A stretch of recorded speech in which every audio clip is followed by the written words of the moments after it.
Today, I'm going to show you how to open and set up the entire bar, and we're going to do it right now.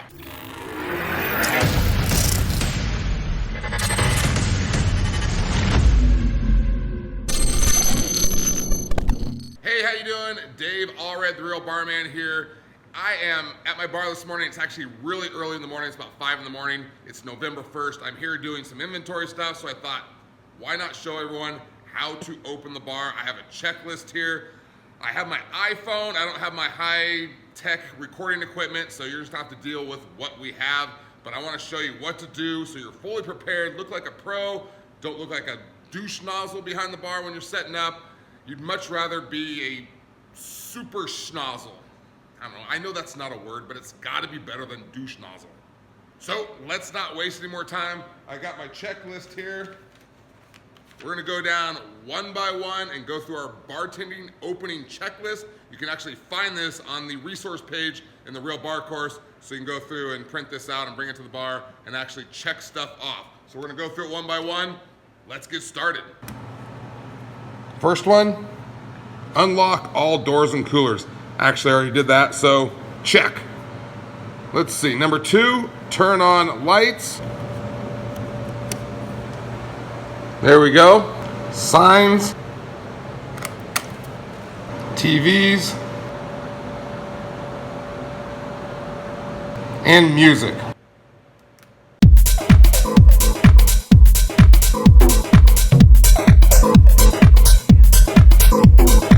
Oh, sorry. Check. Number 3, stock silverware, roll-ups, and plate setups.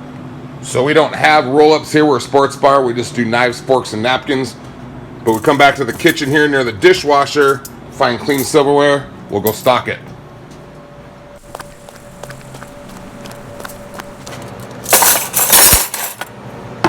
There we go.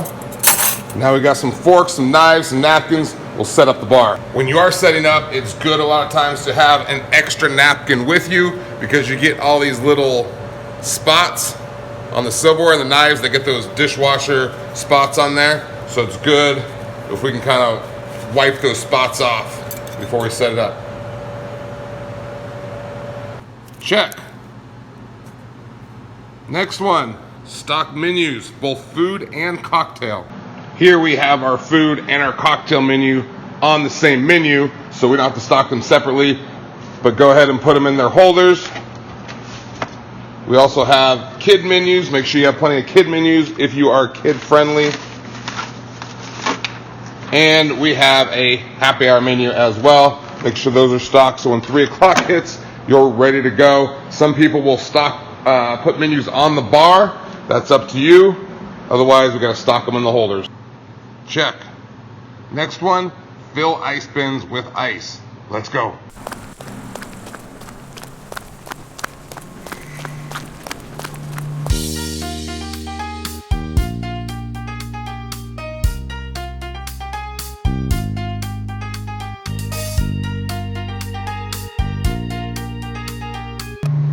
Here we go, back to the bar, carrying my ice buckets all the way back. Now it's good if you can get the ice in there nice and early. You can see this metal plate right here. It's nice to get that cold because if not, the soda out of the soda gun can often be flat. It won't be carbonated. This isn't always true, I find, in the case. You can see there's still some ice left in there from last night. We're going to dump some ice on there and get that nice and cold now.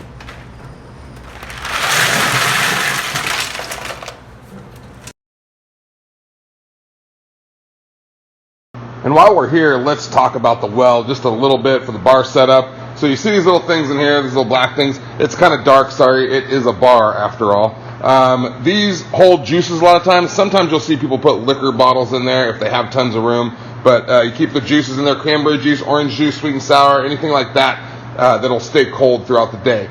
You also notice I have the scoop in here. Even if there's a juice bottle in there, you can still kind of stick it on the side. It is against the health code to actually put the scooper in the ice, although you will see most bartenders do it anyway, and they'll just ignore the rule, but it should go right there. In the rail right here, we have a single rail. Some bars have a double rail. We'll have another one stacked right there. Our rail just kind of goes along here, And what we have in here are all of our well liquors. Now, a well liquor is the cheap liquor. Everyone orders like a vodka soda, gin and tonic. That comes out of the well. If they don't call out a brand name, they just want the cheap stuff. All right, so we have that all right there. That's usually always in the main well. This is called the well right here. All right, that's in the main well because we pour that the most. So we want all the bottles that we're going to pour the most right here. For us, Jameson, Jack, and Kettle One are some of the tops that we pour here, so that's also in the main well. Now over here we have Grey Goose, we have Bacardi, we have more very popular ones. Anything else you're going to have to go get. A lot of people have what's called a dog house. We do not have a dog house, but it's usually behind me, and it has like little shelves. Sometimes down low you can turn around and grab bottles off the shelf where you can restock them, or you'll have other common liquors that you can pour there. Now we have the well. The next brand name up would be a call. They call it a call because people call out a brand name, like Jack Daniels. I'll have a Jack and Coke instead of just saying I'll have a whiskey Coke. So that's what it means when someone says these are our call liquors. Call liquors are usually just above the well liquors as far as price goes. And then as we get up, we have the top shelf, they call it, because you get the nicer stuff up top there. You see, you got Whistle Pig, that's like 18 bucks a shot. Some other nice ones, we got Don Julio 1942, 25 bucks a shot. And Clase Azul is about 20 bucks a shot. So the top shelf ones are literally on the top shelf. Now, coming back here, we're talking about how to order these, put them in order. There's a common one that's called, the initials go in order of, let's see if I can remember, VTGRSBTB, and that stands for vodka, tequila, gin, rum, scotch, bourbon, triple sec, and brandy, okay? And I actually heard someone on YouTube say, oh, 99% of bars are set up like this. This is totally not true. I've worked with hundreds of bars with my business, and hardly anyone ever has it set up like that. And the reason is the bartenders just put stuff where they put it. Managers don't feel like managing people the bartenders, and where they're going to put the bottles.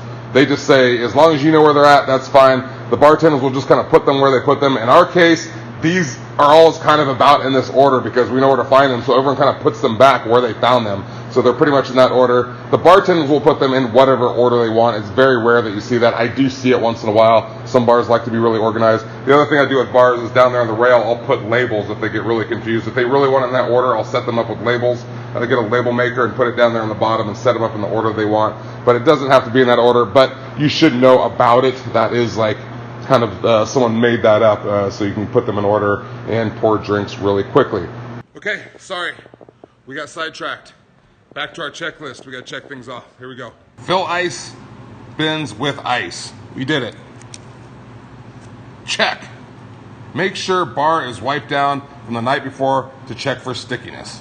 This is a pain in the ass, but it's definitely necessary.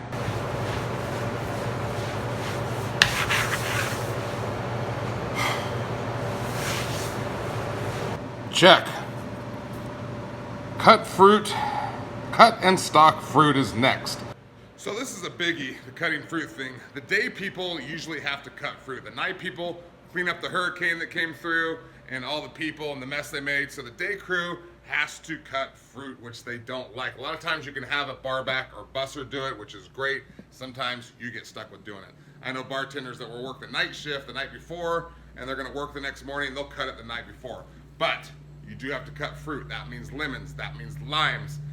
You got to collect things like mint for mojitos, basil, anything you're going to use for garnishes, olives, onions, cherries, all that stuff. So we come in here to our cooler and we have our limes and our lemons and our oranges, a lot of our veggie stuff. Like I said, we might get celery for Bloody Marys.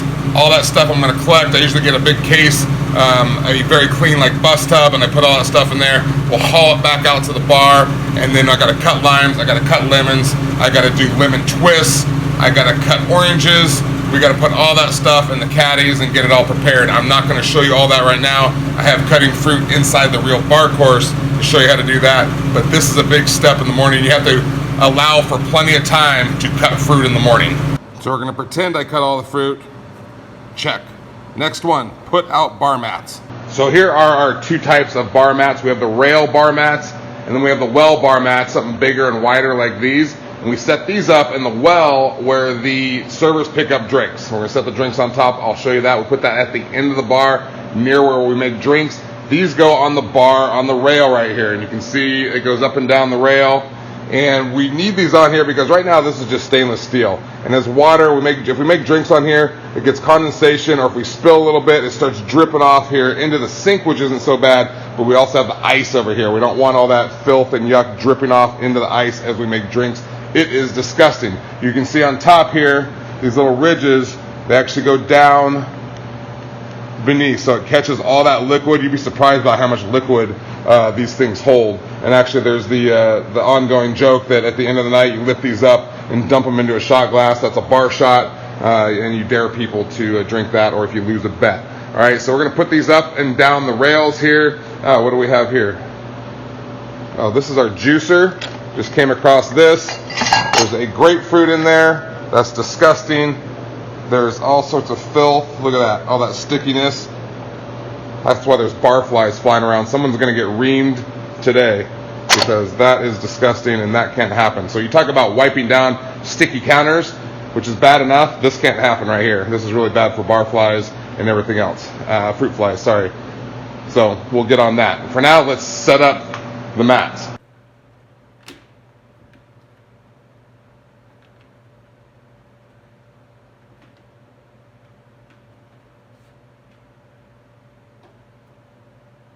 Here's the main well.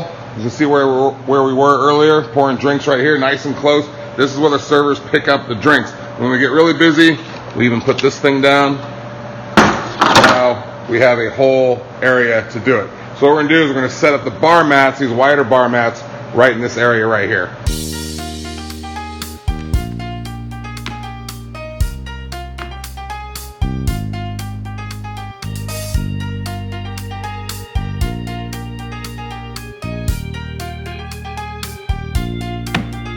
Bar mats, check.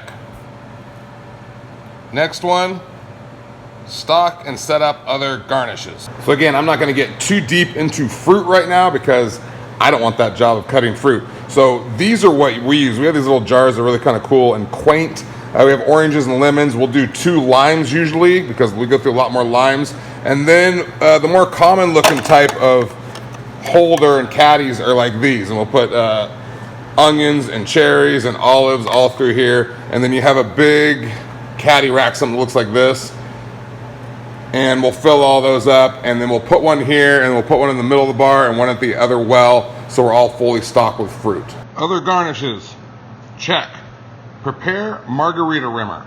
Here are what the rimmers look like. We got sugar on the right and salt on the left. Now we're missing the juicer rimmer because we keep these separated. We like to keep them mobile in case we want to separate the salt and the sugar. We'll use like a little plate, put some Rose's lime juice on there, and then you can rim your martini glass in there, or your rocks or pine if you're making margaritas and you want to salt it up, or a margarita glass.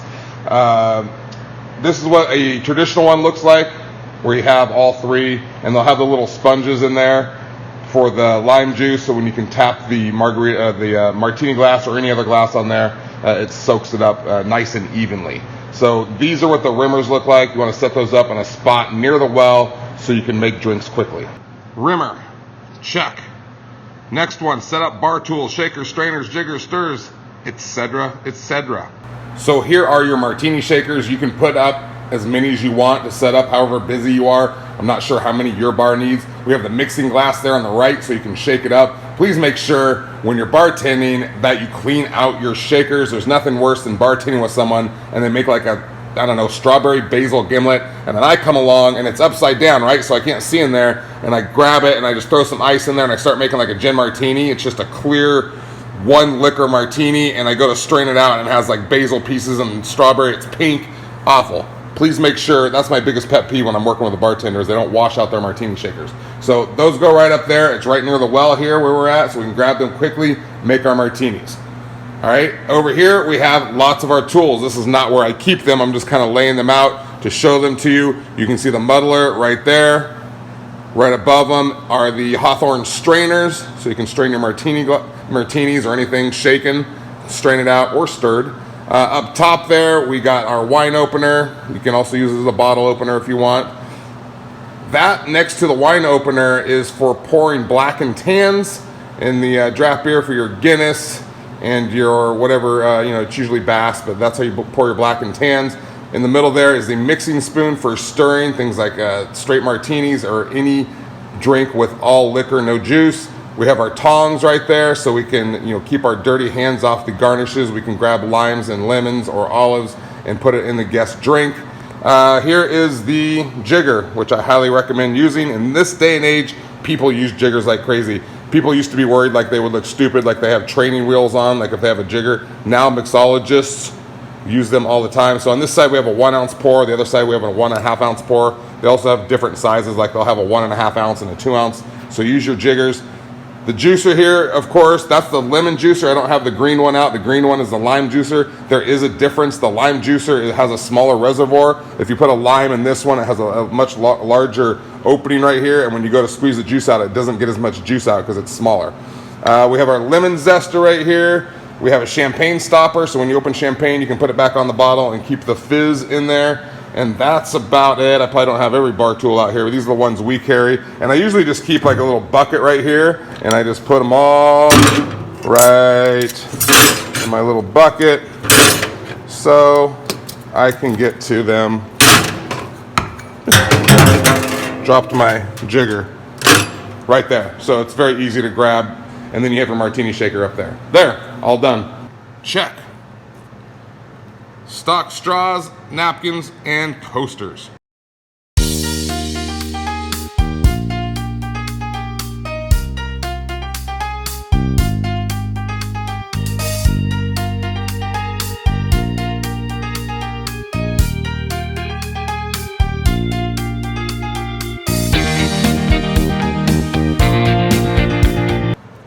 Check. Stock backup liquor, beer, wine, if not stocked the night before. This really should be done the night before, but different bars, different rules. Some people do it in the morning. If we take a look here, there's a couple wines missing that I would probably stock. We've got some beers down there. Those look pretty good. If we come down to our reach-ins, there's some 6-packs missing here. That one looks pretty good. So it looks like there's not a whole lot. We keep our liquors, our backup liquors down here in the crates. So I would go through there, I would go through the rails right here and see if there's any backup missing, and I would go to the liquor room and the beer room, and I would stock these all up. Check. Prepared juices and mixes. Bloody Mary, sweet and sour simple syrup. Again, I'm not going to show you how to make all that stuff. If you make a Bloody Mary, you're going to prepare that in the morning, as well as if you make homemade sweet and sour. A lot of places do not. Or homemade simple syrup, which is basically just sugar and water. A lot of people just buy it, or they use sugar for their drinks. So you have to make sure, along with your fruit, that you prepare that. I'm going to pretend like I already did it. Check. Fill 3 sink tubs with soap, sanitizer, and rinse water. So we do have the 3 sinks for washing dishes. We actually have a dishwasher, so we don't use it. We just use it for washing hands and washing glasses and martini shakers. But if you did do it here, you have metal stoppers that go in each one of these, and then you fill up each of the sinks with water. On the left, you put your soapy water. In the middle, you put a sanitizer. And on the right, you just have clear water that you can rinse the dishes. Usually have mats right here, like we have the bar mats right here. We don't have it right here, but you would put the glassware right here, and then as soon as it dries a little bit, you can go put it away. So that's what we mean by filling up the sinks and filling it with soap, sanitizer, and water. Check. Make sure dishwasher is filled with sanitizer and hot water. Again, there it is. There's our dishwasher. Bartenders love dishwashers. You throw the glassware in there, it cleans it in like 60 seconds instead of doing it through the sink, and then you just unload them. These are our sanitizers down here. I'm not going to go through them for you because different dishwashers have different systems, but here's where you would refill the sanitizers, make sure they're all filled, and then you would fill it up, turn it on right here, fill it with hot water, and your dishwasher's ready to go. Check. And we don't have too much more. We just have this much more on the page. Stock glassware and mugs. We have that all stocked. Our glassware is down there. Our other glassware is up top. So we're good to go there. I'm going to go check. Brew coffee. You know how to brew coffee. I'm not going to show you how to do that. Check. Check backup kegs and make sure they're in the coolers. So when we get deliveries, we put our kegs right over here. These are the backup kegs. We want to get them into the cooler as quickly as possible when we run out of a keg. So we have a 2-stack system. So we just have the few beers on draft. We have the 6 main ones. We also have 3 smaller ones. We keep those kegs in the bar. So you can see, like, this is Coors Light you're looking at right now, and we have a Coors Light backup on the bottom to make sure it's getting cold while this one goes. So you want to make sure that you come in here, like if you have a system like this, that you have a fresh one underneath as long as you have it stocked. Different places are going to have different keg systems. Some places got 100 beers on draft, so you're going to have a lot different than this. But you always want to make sure you have a backup ready to go in case one keg is about ready to blow. You don't want to have a warm keg sitting over there in storage. Check backup CO2 tanks. Again, different bars have different setups. We have our CO2 tanks back here. Carbonates the water, carbonates the beer. You can see all the soda boxes right there. This is another thing. Make sure you have backup soda boxes. And if we were to run out and the soda was to go flat, we would come right around here, grab our backup CO2 tanks. So that's on the checklist to make sure you have backup CO2 tanks. If not, the manager needs to order more. Check. Get and count cash drawers. So this is important before your shift. When the manager brings you your bank, you're going to put it in the drawer here. You see someone left quarters in there, which you're not supposed to do. And you'll put your cash in there, and you want to make sure you count it. It depends on what your starting bank is. Sometimes it's like 300, 500, it depends on what it is. You want to make sure you count it. It's usually right, but just in case you don't want to be held accountable, if you have a $500 drawer and there's $480 in there, you need to count it so you're not held accountable for the $20 short. Check. And then the only other things that aren't on the list that maybe I didn't think of is you want to make sure you have plenty of ketchups and condiments and salt and peppers, whatever it is. Make sure you have plenty stocked where they're supposed to be. If I come over here on the beer taps, we keep these little brushes in here so the fruit flies don't get up into the beer taps. So you want to make sure you pull those out and put them like in a bucket glass with hot water so they can just soak there. They're going to put those on again at the end of the night. Other thing I thought of, these little nipples. They go on top of the pour spouts. Usually they'll be on every single one, and when I come in the morning, you got to pull them all off, so those aren't sitting on there. And then if you have a server on, it's fine, but if you're the only one in the bar, you got to make sure all your tables are organized. You have all the salt, pepper, ketchup, mustards. Make sure they're wiped down. So that's going to do it. Hope you enjoyed setting up the bar with me. I appreciate you being here. I hope it helps. Again, you can get that checklist inside the Real Bar Course. If you're a student, go to the resource page. You can download it right there. So again, thanks for being here. I'm going to see you next time. I'm out.